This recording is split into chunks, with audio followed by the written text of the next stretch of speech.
I'm Leah. I'm from Oh, sure. Rockford, Illinois. I'm an hour west of Chicago. So Kelly and I were talking about Wisconsin because I used to live in Lake Geneva and stuff like that. So we kind of know the same areas. Mhm. And how long have you been helping with insurance appeals and all of that? Over 18 years in general. I just started doing lipedema stuff a couple years ago when my co-administrator on my ERISA group, she looked me up on the internet and found me because she was having problems with Blue of, I believe it was South Dakota. And they weren't giving her any of her documentation. They were not paying her claims and everything. So she looked me up and I helped her. And then after that, it seemed to snowball. So I've been doing mostly lipedema stuff the past couple years. I want to get into cancer and things like that because let's face it, cancer treatment's getting denied right and left, and people are dying because of it. So it makes me very angry. I bet the insurance companies don't like you. No, they don't, and I don't care. I wouldn't care either. I've beaten Cigna's attorney twice. He hates me. I don't care. Oh, wow. Good for you. And I am not an attorney. Don't have a JD behind my name, but I'll dance with any attorney that's out there. I love that. Get Hmm. them. Exactly. Go get them. Yeah, you can go ahead and read the questions if you want, Kelly. Like I said, oh, Tina, are you new? I was on. I just figured out my camera and everything. I'm from Minnesota, southwest, like southern Minnesota, about 45 minutes out of the Twin Cities. So Awesome. Welcome. thank you. And thank you for all you do, Kelly and Leah, for these questions and hopefully getting some information on how to navigate all this stuff. It's tough. Yeah. It is. Sheila, I know you joined. Where are you from? Hi there. I'm from San Diego Okay. and I'm trying to figure all of this stuff out for lipedema surgeries. I have been talking to a surgeon down in Southern California, and I haven't been hearing back from them. And I think I heard somewhere that there's an issue with Anthem Blue Cross or Anthem BCBS coming to these single case agreements and not paying what I guess the surgeon needs. And even though supposedly Anthem covers lipedema surgery, um, so I don't really know what to do next, basically. Um, Well, Kelly, if you want yeah. to run, I'm sorry. If you want to run through the questions we already had, and then since we've got people on live, I can go ahead and take the live questions too. Absolutely. So first off, one of the questions is details on information that should be submitted to the insurance company. My advice there is go out to your insurance company. They have what's called clinical policies or clinical requirements, and just search for lipedema. And if it's not under lipedema, look for reconstructive surgery. If it's covered, they will have the list of criteria there and just follow that list. I have it broken down in a Word document checklist in my ERISA group. Um, so anybody can go out there and download it for free. They can download the clinical requirements. Now, I don't have all the blues. This thing exploded on me before I could get all the blues done, but I have some of the blues. I have Cigna, Aetna, and United Healthcare out there. And United Healthcare just changed their rules on January 1st. Repeat that again, where we go to look for that. It's my Facebook group, ERISA, ERISA, Facts, Not Fallacies. If you want it, just to download it from there. Otherwise, like I said, if you have Aetna, just go out to Google and type in Aetna clinical policies lipedema. If that doesn't come up, type in Aetna clinical policies, reconstructive surgery, because it's very rare, even in your SPD, which is your plan document, that it is mentioned specifically as lipedema. It's mostly under reconstructive surgery because you're restoring a function or improving a function.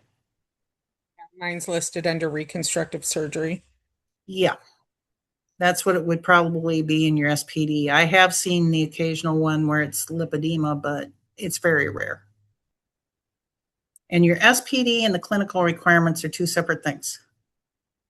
A lot of people get that confused.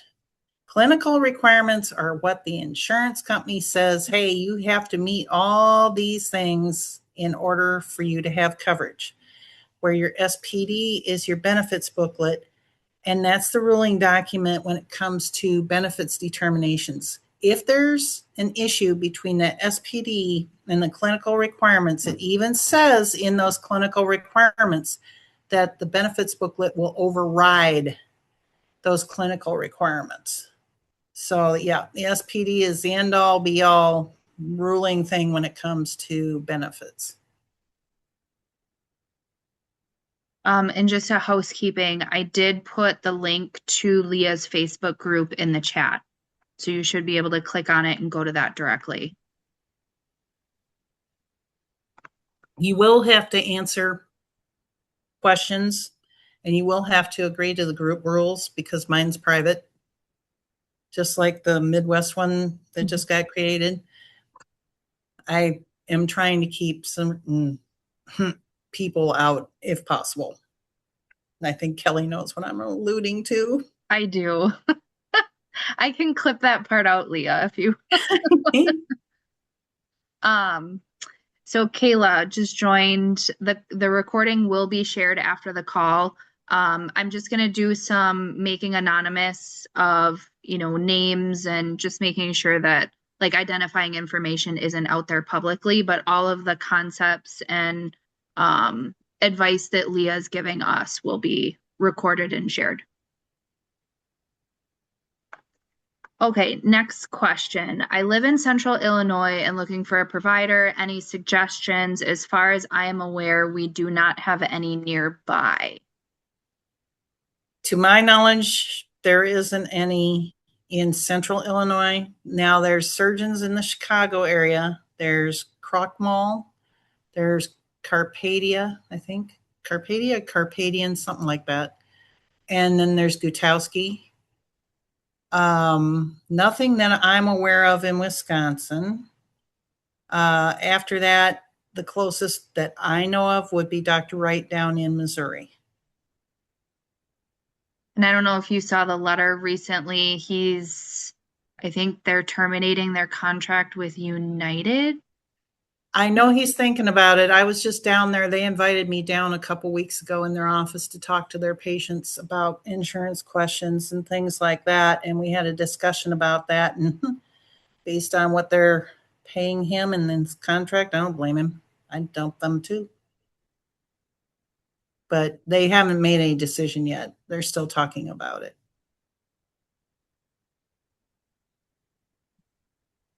So another one regarding recommended type of doctors and local resources. I think that's kind of the Facebook groups really help. A lot of people have firsthand experience with providers, making appointments, things covered by insurance, not covered.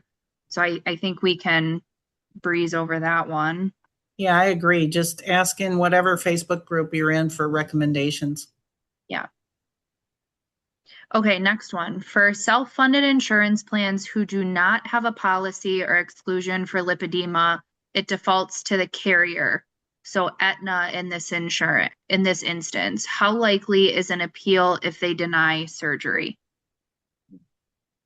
Well, if it's a self-funded plan, Aetna's not the one responsible for making the decisions. It's the employer. That's why they're self-funded. They make their own benefits determinations. Aetna is just merely a TPA, what's called a third-party administrator.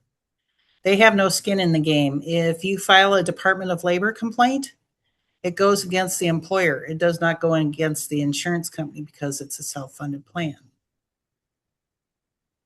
So, yeah, that's why when I do ERISA appeals, I get the employer and the insurance company involved both, because I would say 90% of the time the employer isn't even aware that the employee's claims are not being paid properly or not, being approved when they should be. Would that be the same case if it's like a self-funded pool? Do you know what Yeah, I I'm mean, a referring to? self-funded is, excuse me, self-funded. So, Okay. and believe me, there's some employers that are real jackasses, if you'll pardon the expression. Sorry, I'm at the age that I don't edit myself, I but appreciate that. they don't care about their employees. I have run into some of those. And I just explained to them, well, then you can explain to the Department of Labor why, Aetna or Cigna or whoever isn't following your rules, and neither are you. So the second part of that question is, how likely is an appeal if they deny surgery? Well, you should always appeal any denial. That's just a given. If they're talking about success rate, I'm going to be brutally honest here, okay? Because I'm not trying to build myself up. I'm telling you how I see it. And right now, medical necessity, I have like a 40% success rate. External appeals are running 50-50. In-network exception appeals are very difficult to get through, but I've gotten some through. So I would say about 20% for those. And for underpayments, those are running about 30 to 40. And that's the brutal honesty. I can cite everything. I can cite supporting case law. I can cite sections of the law that support my argument. I can cite sections of the SPD, the clinical requirements that support my argument, and they're still going to say, no, too bad. And they're also going to use illegal reviewers. There's not a company out there that uses a valid reviewer for medical necessity. I don't want to jump on a soapbox, so I'll jump to the next question. Oh, believe me, I could go there too. Okay, how to get pre-approval on my own and find in-network surgeons or figure of the SCA process. I'm hearing Anthem won't honor SCA these days. What can I do on my own? You're going to have a hard row to go if you do this on your own. I know there are ladies who do. I would suggest if you want to go it on your own, you check out American Lipedema Association, I believe it is, because they're big believers in their members helping each other rather than paying an advocacy company. So that's what I would suggest. That being said, That was my question. And it's not that I want to go on my own. It's that there's no surgeons that I'm aware of in Southern California that will work with insurance in that way to go through that process without paying up front. So yeah, because I was going to say there's Dr. Amron, Dr. Schwartz, Dr. Larson. yeah. I think Dr. Kim, and I don't want to get into her too much for specific reasons that I'm not going to Yeah. get into here. Yeah, so This Larson is is the not the person place for it. Yeah. But I know, I'm pretty sure Dr. Amron's office, yes, they do the pre-authorizations. They attempt to do appeals because I've picked up some of his patients after the fact. Yeah. I've picked up Dr. Larson's patients after the fact. Dr. Schwartz some of his patients has come my way. I don't necessarily work with them in a referral back and forth way. Mhm. So Yeah, you can always, if you want to find out who might be in network with your insurance, just go out to your insurance site and plug in at least plastic surgeon and see where you go. Yeah, I have the list, and none of them do lipedema within a 100-mile radius. Then you might get an in-network exception if you go to an out-of-network Yeah, provider. so that's the issue I'm running into now. I'm hearing that so Larson used to work with Anthem, but since they have been acquired by someone else, they're doing the single case agreements, but then not wanting to pay them the price that the surgeon wants. So they're not able to come to a negotiation. So they're not able to come to an agreement. That's any insurance company anymore. They're basically putting the stops on single case agreements.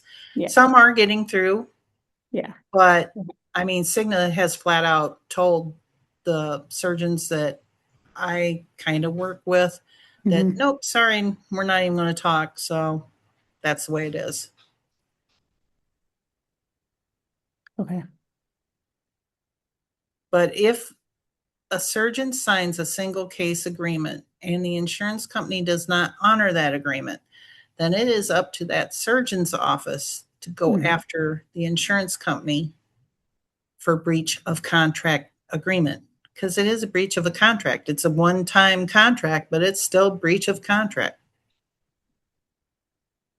Right. Yeah. I've heard of things like that happening, but I'm more concerned about the fact that the surgeons don't do the single case agreements anymore with certain insurance companies because they know that they can't come to a good agreement between them. So Well, there's still a lot of them that try, but the insurance, I mean, yeah. just to give you a ballpark example here, one surgeon who's fairly reasonable in their charges, I guess.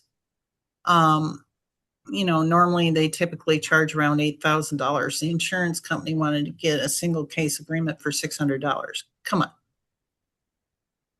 Right. Let's get real.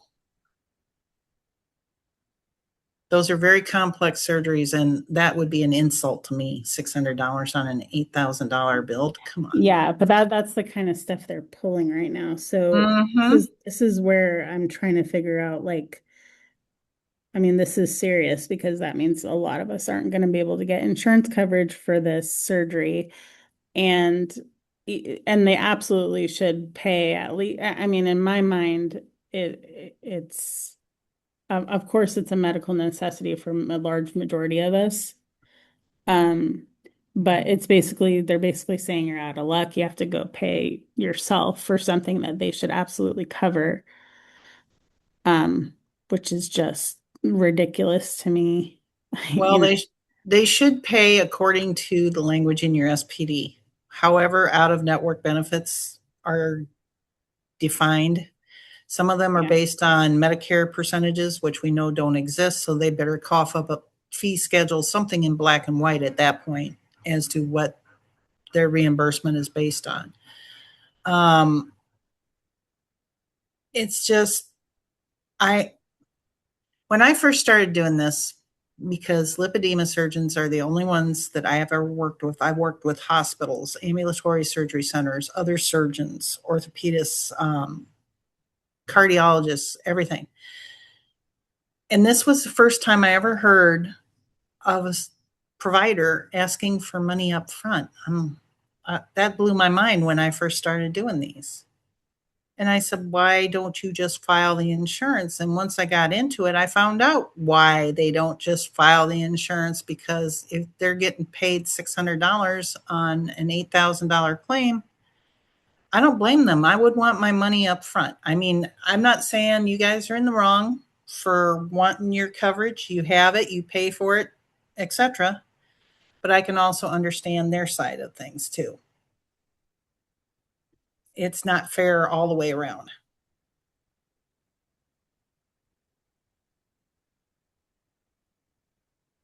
But I would recommend, whoops, sorry, that's my Great Pyrenees. And of course, every time I jump on one of these things, he has to voice his opinion. Malamar. So, be impossible. So getting back to that thought, my recommendation is that if you want to see an out of network, they can request an in-network exception, and it can be used that, hey, I don't have anybody in network even close to being in network that can do this service for me. So why can't I go see them? The only problem is, even if you get the in-network exception, that only applies to your deductible and the coinsurance percentage. It will never, ever, ever apply to reimbursement. You're Right. going to an out-of-network provider, it will be reimbursed based on the out-of-net, well, it should be reimbursed based on the out-of-network language in your SPD. So Yeah, that's where a lot so of people get freaked out because I got my in-network exception. Why, why aren't they paying more? Because it doesn't apply to reimbursement. so do we have to, so we can't just get the pre-authorization or anything without going through the surgeon first, right? Well, you have to get all your criteria in a row, Yeah. and you want to check your SPD to see if a pre-authorization is required, because some of them don't. Yeah, mine is. I Okay. already talked to them. Yeah. Okay. Yeah. Well, I would read through the book just to be on the safe side. I do not take anything the insurance company tells me as gospel. They lie through their teeth. It may not be intentional. It may be intentional. I don't know, but I don't trust them. So I would always verify with my SPD as to what is needed, what's covered, how it's covered, the whole 9 yards. That's why I stress to people, you really need to know what your SPD says and understand it so you don't get blindsided. Yeah. Thank you. Sure. All right. I have disability approved Medicare coverage part A and B. I will be filing a claim for the remaining balance that Anthem Blue Cross Blue Shield won't cover. Could you recommend how to go about this process? Are we talking disability or are we talking Medicare? It says disability approved Medicare coverage part A and B. Yeah, see, ERISA can't deal with Medicare, so therefore I don't. And it sounds like filing a claim for the remaining balance that Anthem Blue Cross Blue Shield won't cover.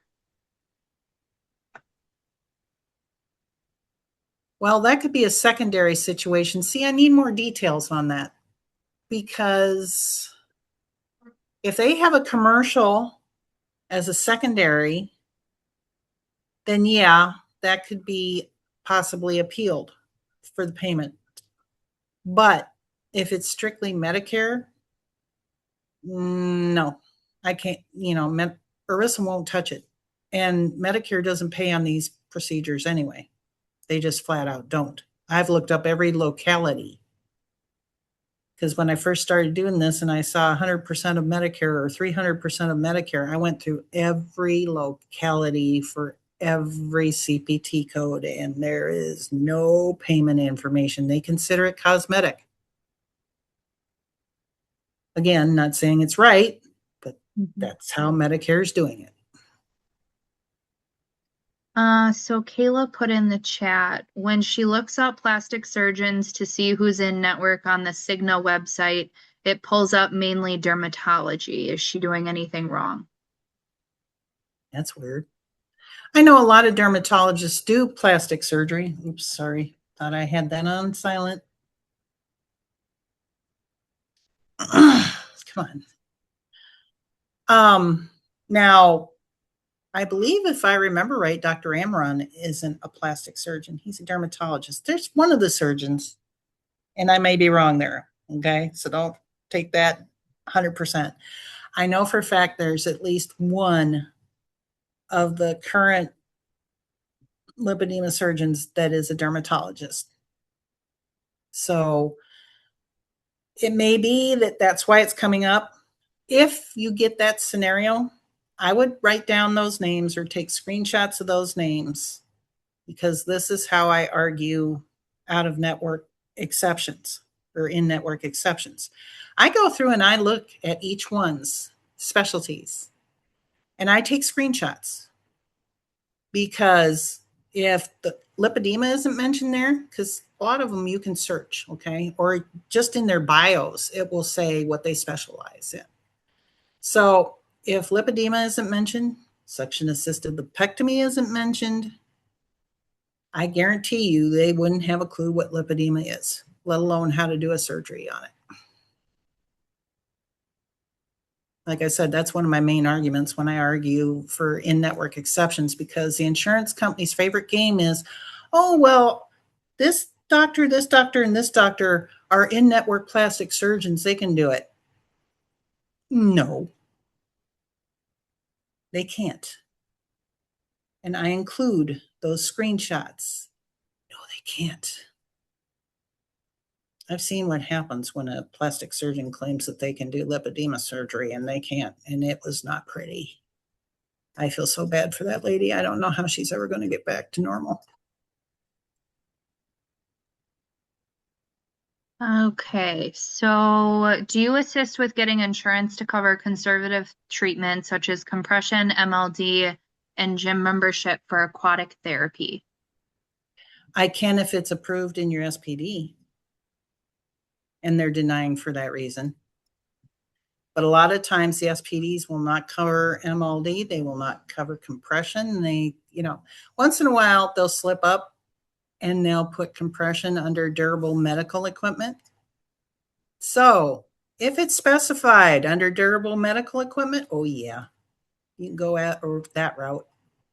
But otherwise, if it specifically says that those things aren't covered, no, they won't cover them.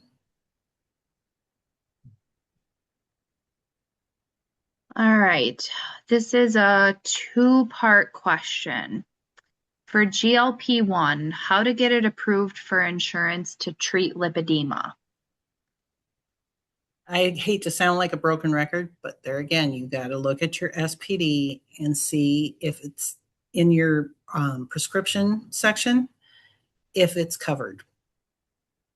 Or if it is covered, then you better go to your insurance company's site and look up the clinical requirements to prove medical necessity.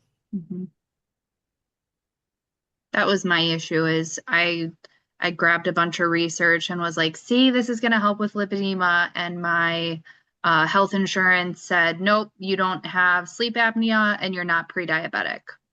We don't care what you have to say. It's not covered. Yeah, that's what my daughter's. The other thing is the FAA it's not approved by the not FAA, sorry, that's airplanes. FDA has not approved it as a form of treatment for lipedema. Only that's why it's covered for diabetics and whatnot. Some plans do cover it, but it's very rare. I know my daughter ran into that situation. She had a gastric sleeve done last year, and her doctor wanted to put her on GLP-1s, but since she didn't have sleep apnea, now she was pre-diabetic, but she didn't have sleep apnea, they wouldn't approve it. And trust me, I fought that one tooth and nail. Jennifer put in the chat, Medicare just approved it starting July 1st. News to me. The GLPs. Oh, the GLPs. I was going to say lipedema surgery. I haven't heard that one. That would have been all over. Yeah. That would have been nice, but I have not heard that. So again, all I can say is check your plan document, because Medicare, and I'm on Medicare, all right, and I have a Medicare Advantage, which basically I don't worry about the Medicare because I'm on the Medicare Advantage and a whole bunch of crap. But if you're on a Medicare Advantage plan, yes, you do get an SPD. I have one. So I would advise looking through there, whatever document, if you're just Medicare strictly, they still have to give you something to tell you what's covered, what's not covered. Or if you're on the Advantage, I would go through there, and by law, if something changes in there, like now, okay, as of July 1st, GLP-1s are approved, then they have to issue what's called a summary of material modifications. It's SMM for short. And they have to list what the changes to your plan are. And they have to give it to you. That is law. So that's all I can say on that one. Well, and they're calling it the Medicare Bridge program for GLP-1. So it's only approved right now for like a year. It's through, I think it's December of 2027. So it's not a flat out approval. And I think there are criteria that you have to meet to be eligible to get it. I wouldn't be surprised. And I'll guarantee you apnea is probably one of them. Oh, I'm sure. Yeah. So continuing that, the GLP there's another caveat to this question. Is lipedema recognized as a chronic disease?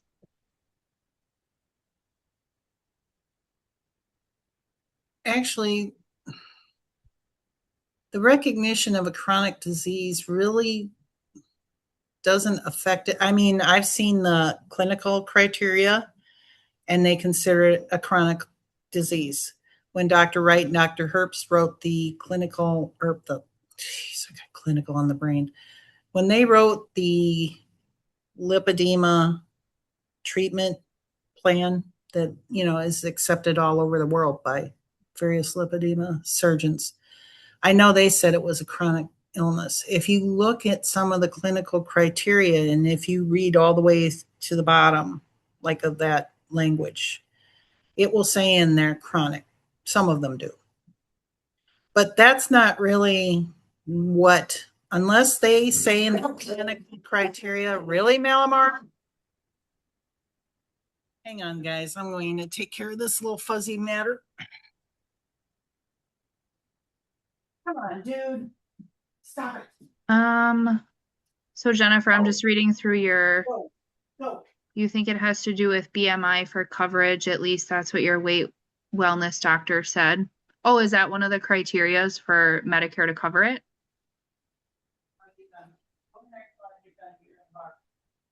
Okay. Interesting.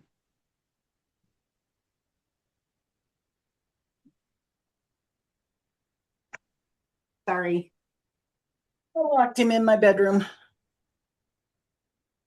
Getting back to the chronic issue, like I said, unless it's part of the criteria where it says something about the diagnosing physician has to state that it's a chronic illness or something along those lines, you don't need to worry about it being a chronic illness, things like that.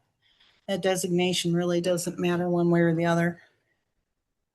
And then there's another part to that question for the GLPs is how to appeal this insurance denial decision. Like I said, there again, if they're denying for medical necessity, or even, first of all, you need to know what the denial reason is. Is it not covered? Or is it medical necessity? Those are two very different arguments that you got to make. Very different. I have appeal letters for exclusions. I have appeal letters for medical necessity.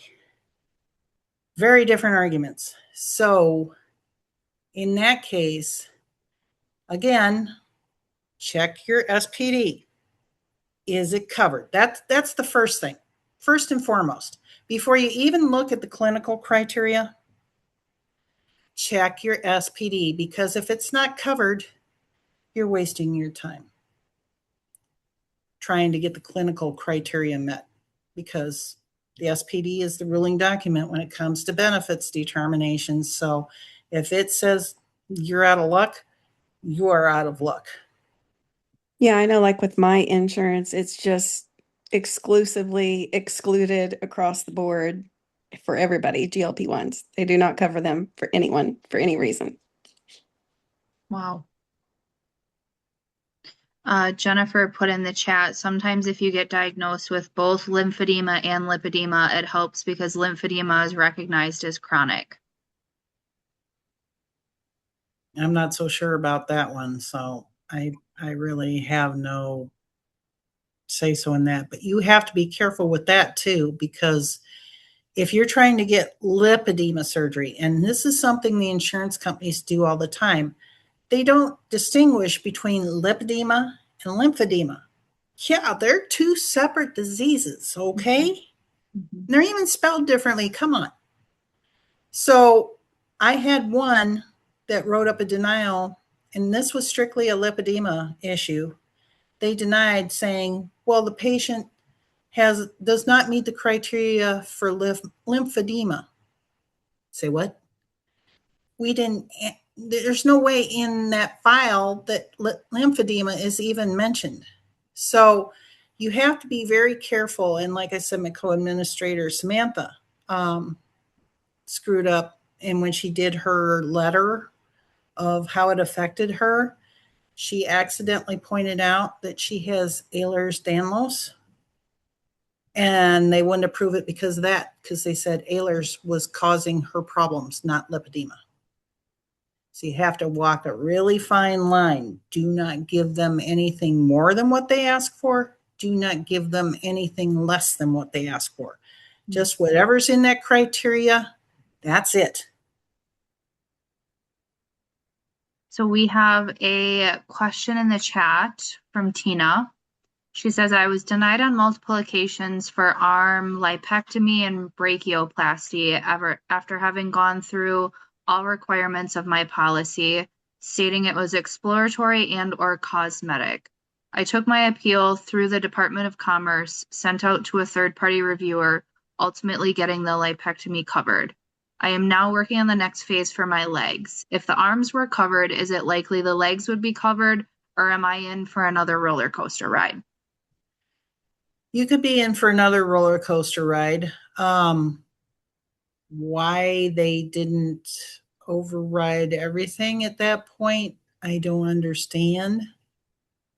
Because usually when you go through an external review, which is your final say so whether something's covered or not, any service that's requested by the surgeon, say it's, and I have the lipedema codes memorized, so sorry, I don't have the excision ones, but 15877, which is trunk, 15878, which is the arms, 15879, which is legs. If your surgeon is doing all of those at some point in the future, that's what they're requesting pre-authorization for, then those better darn well be in the pre-auth packet as being requested. Everything should be requested at once, along with an in-network exception if that's the route you're going. So that being said, I'm kind of at a loss why all the codes weren't addressed in that external, unless only the one code was being, appealed on the external. No, all the codes were being appealed. They said that the brachioplasty, because I didn't have rashes or edemas and stuff like that, which isn't necessarily, it doesn't, with the lipedema, you're not necessarily going to have those rashes. You know what I mean? The arms were large. It was creating excess skin. Had they done just the liposuction, I would have I would have had an abundance of excess skin, which probably ultimately eventually would have created the rashes and the edemas and all that. So that was the reasoning behind the denial for the brachioplasty. So I just Yeah. ultimately ended up out of pocket for that piece. Well, unless your plan says that it's not excluded. Now, if brachioplasty isn't listed under your exclusions, you have every right to appeal that because it should be covered if you meet their medical necessity requirements. Okay, thank you. Sure. Can we circle back to when you were talking about submitting all of the codes at once? Mm-hmm. Because I mean, I personally, my surgeon only submitted for one procedure at a time. So can you just like elevator speech, or is it our job to educate that they should submit more than one procedure? I mean, you're kind of I know of blowing a my couple brain. that only do one, and I'm like, Why? That pre-auth is good for 6 months at least. Some of them even do them up to a year. Okay. And some insurance companies require everything be completed in a year. So that's why they give you a year on the pre-auth to get it done. Why, if you know that this person is going to need, let's say we're going to start with the trunk, but they're going to need their arms and their legs done. Why the heck would you not submit for all that? I mean, unless you're not meeting the criteria for the other two yet, like say you haven't met your 3 months or 6 months of conservative measures regarding arms or legs, things like that. But I cannot see, and there again, I'm not going to tell a surgeon their business. I've had this chat with some surgeons, and I basically got told to go to hell, but my office, I'll do what I want. Okay. Not my problem. All you're doing is creating headaches for your patients, but okay. But I don't see any logical reason if you know that you're doing all these lipectomies, then it's followed up by all the excisions. Granted, the excisions may not be covered, again, according to your plan. But why would you not ask for all of them to be submitted at once? Now, I've heard the argument, well, the insurance company gets confused. They can't deal with that many codes at one time. Well, that's strange, because I know of 4 surgeons I work with currently that every single code they want covered gets submitted with the pre-authorization packet. So there again, I have no logical explanation for some surgeons. Trina just said in the chat, that's a provider issue. Mm-hmm. Yes, ma'am, it is. Okay, I think we have 2 more pre-submitted questions and then we can open up the floor for conversation. The second to last one is how to go about external review after an appeal is denied. Well, for the external, what you would want to do is they will give you an external appeal address in your last denial letter that says you have used up all your, internal appeals. You can now pursue an external appeal. You would need to present, and this is what I do. I go back through, I build my appeal letters one on top of the other. So the first one is the basis for the second one, and then I build the third one on there if necessary. And that third one is what I submit to the insurance company with the external, along with all my other evidence, because it creates what's called an administrative record. And if somebody ever wanted to take this into an ERISA court, which, by the way, I've done pre-litigation work for one of the top ERISA attorneys in the country, and he settled for $10 million out in court with UHC. But when you take that into court, number one, it has to go into federal court because ERISA is federal law. State judges can't handle it. And on top of that, that administrative record becomes what you take into court. You cannot introduce any new evidence because it's considered what's called a de novo review, and you can't introduce anything new. So everything needs to be contained in that administrative record that you want to sue for. So I follow that same philosophy with the externals. Everything you want to be considered, like, for example, if they're suggesting plastic surgeons that are nowhere capable, that would have been in an appeal letter, just refer to that. Same with, I'm trying to think what else. Oh, invalid reviewers. There's not an insurance company out there right now that uses the right reviewers for lipedema. I've seen ortho, I've seen OB, I've seen cardiology, I've seen ER. You tell me what they have to do with lipedema. And by federal law, by ERISA law, the reviewer has to be certified and licensed in the specialty involved and have expertise in the area specifically involved. That means no RN, no optometrist, no OB. So all that needs to be produced in that external appeal. So piggybacking off of that, what kind of provider would be qualified to review this? At minimum, you need a plastic surgeon, but they need to have expertise and experience in lipedema. So how do you prove that they do or that they don't? Like I said, you remember, like, I've seen letters where, oh yeah, a plastic surgeon reviewed this. If they don't identify who that plastic surgeon is, how do you know they're even a plastic surgeon? Mm-hmm. They could be Joe Smith off the street. You don't know. They could be one of the appeals people that just, okay, sign the dotted line, we're rejecting it, whatever. They have to identify the reviewer. That's first thing. Even if they say it's a plastic surgeon, okay, at least you're in the ballpark, okay? But they have to give you the name because you have the right to go and see if that person is truly board certified, well, and plastic surgery. You want to make sure of that, first of all, and then check out their bio and see, do they handle lipedema? Do they handle suction assisted lipectomy? Because if they don't, they're not qualified.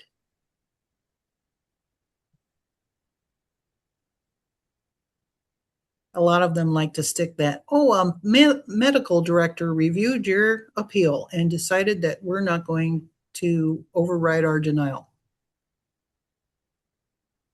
The medical director could be a retired proctologist. I mean, come on.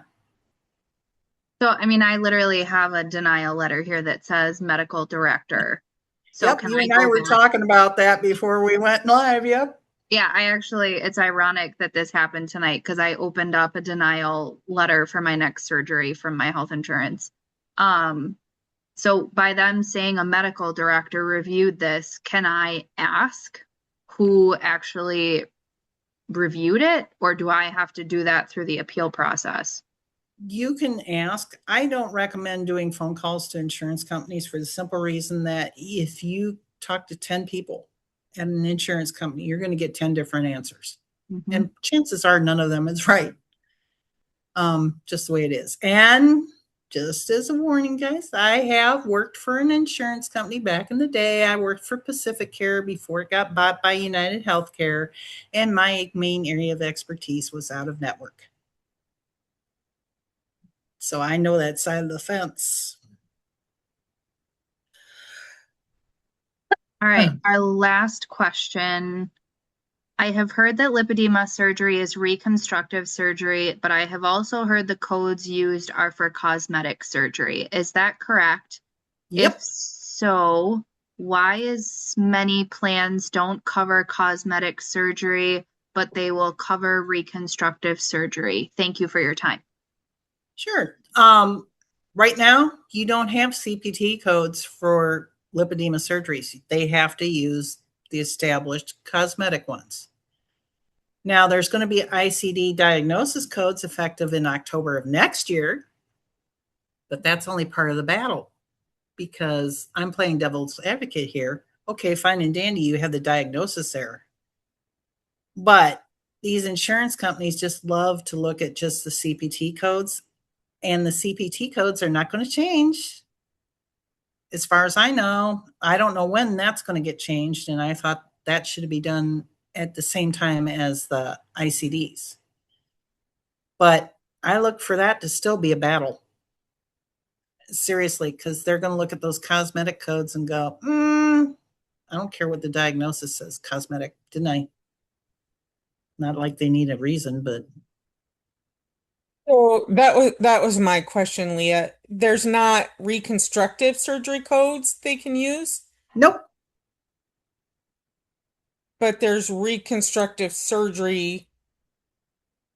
There will in be diagnosis codes Okay. specifically for lipedema, but there's no CPT code specifically for lipedema surgery.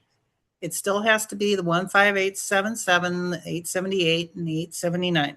They did not get CPT codes specifically for lipedema surgery of the trunk, lipedema surgery of the arms, legs. So when you're submitting it, like, how is it ever getting approved under reconstructive if they're submitting it with cosmetic codes? Well, it gets approved now. And that's all they use is the cosmetic codes. Okay. Okay. Yeah, I mean, that's what's in use now. Okay. Not every request is getting denied. And UMR, okay, for those of you who have UMR, I'm giving you a heads up. They look strictly at those codes being cosmetic. So they deny. And their main reason is cosmetic. Okay, did you even bother to read the pre-auth packet? Did you even bother to see the diagnosis code of edema? Come on. So I think we'll open up the floor to questions. And just because I'm feeling so down in the dumps, is there a policy that, like, if you could go out and buy a policy, who would you pick? Great question. There's nobody that is not an offender. Okay. I'm sorry. I wish I had better news, but there is nobody that is not an offender. I can say honestly, stay away from UMR if you can. That's my number one pain in the butt. But that's followed closely by all the rest of them. I haven't seen any that I could really, in good conscience, recommend.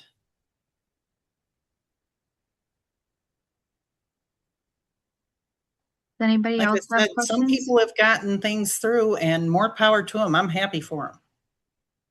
Tremendously happy. But one person can do those things, and the other person can do the exact same things with the exact same insurance company and get denied. There's no rhyme or reason. And Wow. I said this in FDRS that when I spoke last year. Okay, don't get the idea that, okay, say you have UHC through Ford.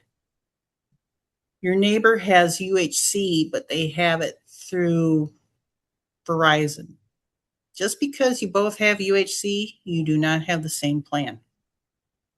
Completely different plans because of the employers.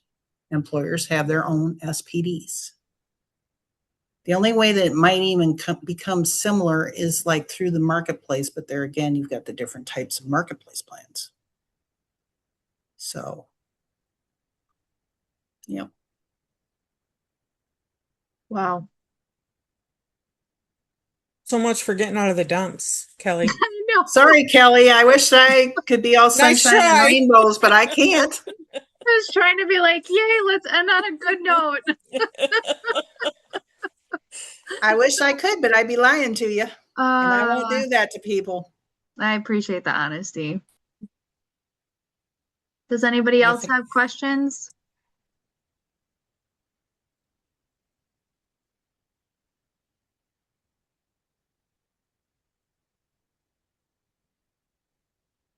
Why aren't there more lipedema medical specialists?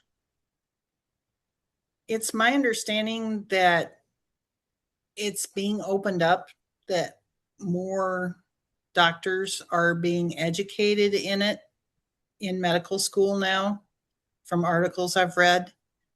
And some of them are even going overseas, like to Germany or Greece or whatever, and interning beside those surgeons to learn these techniques and things like that. It's just going to take a while, because think of how long lipedema has been around. And they're just now getting ICD-10 codes for it when they've been in Europe forever. So, like I said, I've heard of more and more doctors trying to apprentice under the current lipedema surgeons, because we know they're not going to be around forever. Mm-hmm. None of them are what I consider spring chickens. And that's no offense, because I know most of the guys, I kid them about that all the time. But it's like you got to start training the next generation, so to speak. Somebody's got to do it.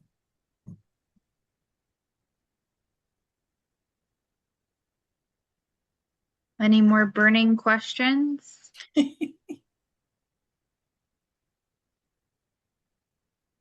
Is debulking surgery easier to get coverage? Debulking treads into that territory of cosmetic.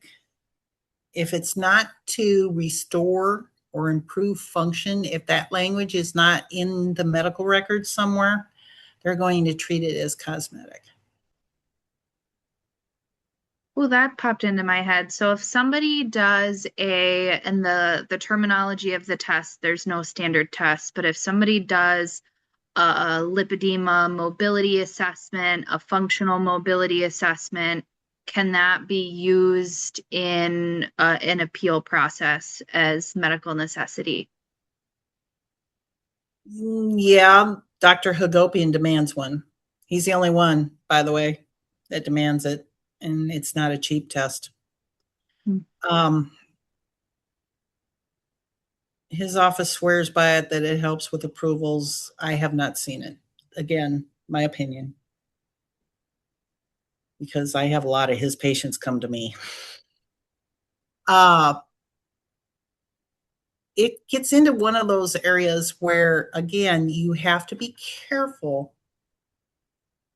Like, that's why I tell people, I understand you're hurting. I get it. But to be blatantly honest, the insurance company doesn't give a damn. So what you put in that letter could be used against you if you accidentally, like I said, Samantha, put that she had Ehlers in there. Mm-hmm. Oh, well, your problem's due to that. Or something else. Or you didn't state that you have a problem like going upstairs, or you have a problem sitting for so long, or you can't hold your hands over your head to do your hair, things like that. That's why I encourage, and all surgeons and even diagnosing doctors should have copies of these clinical criteria and make sure that if your diagnosis is lipedema, that they're checking off all those boxes, that somewhere in those notes, all of that is in there. Because if it's not, you're not going to get approved. So I want to be respectful of folks' time. There is 2 really good questions in the chat. If you have to leave at 7, thanks for stopping by. I hope this was helpful. The first question from Karen is, if a service requires pre-approval, does that mean it's met the medical requirements if it was approved? If it requires pre-approval and they gave you a letter that said everything is pre-approved or pre-authorized, yes, then it's pre-authorized. Melissa commented and said that she paid $260 for the functional exam. That was a cheap one. And then Jill has a question. What are the most common mobility/life functions impairments are people are experiencing? Sorry, I can't see. That's okay. Like I just said, some of them, you can't go up more than a flight of stairs without feeling like you're going to die. You have heaviness in your legs that just feels like you're wearing sandbags when you're trying to walk. Some people can't walk without the assistance of a walker. Things of that nature. If you're trying to get in and out of the bathtub, that's a biggie. If you can't get in or out without help, or you struggle, that would be an example. For arms, like I said, it's being able to do your hair. If you're using a blow dryer and a brush, holding your arms up, things of that nature. If you're lifting up a kid, if you're lifting groceries, you can't lift a little bag of groceries or a gallon of milk without problems. Those are all examples of daily activities that are limited by lipedema. Thank you. The benefit is we float really well. We just bob like a bobber. Any last minute questions, ladies? Okay, we'll go ahead and shut this down. Thank you, Leah. Thank you, everybody, for jumping on and asking questions. I will clip this and I will get it posted. I know I need to rewatch this and like process. So thank And you if so you much. if you need to get a hold of me, you have the Facebook group, or you can message me through either of Kelly's groups. Yes, and I will, when I post it, I will include, are you okay if I include your email address, Leah? Sure. Okay. And then also the link to the Facebook group. So, Yeah, and I also have my own page or my own website too. So whatever they're comfortable with. It's www.erisaadvocacy.com. They can also fill out a form and it gets shot right to my email. perfect. Thank you And so can I much, just everyone. add 5 cents? Oh, go ahead. All of these things, the ADL things that Leah mentioned, is all good things. Please make sure you're reporting those things to your providers. Every visit, let them know how this is affecting you functionally, and then that supports your documentation when you're submitting to insurance. That's all. Exactly. And if you're submitting your own pre-auth packet, make sure that stuff is in there, because if it's not, go back to that provider and say, hey, I know this has got to be in my notes and I told you this. Exactly. So you need to redo the notes so I can submit this. Such great points. All right. Thank you, everyone. Have a good evening. Thanks Good for night. having me. Thank you. Good night. Thanks, Leah. Bye-bye. Bye.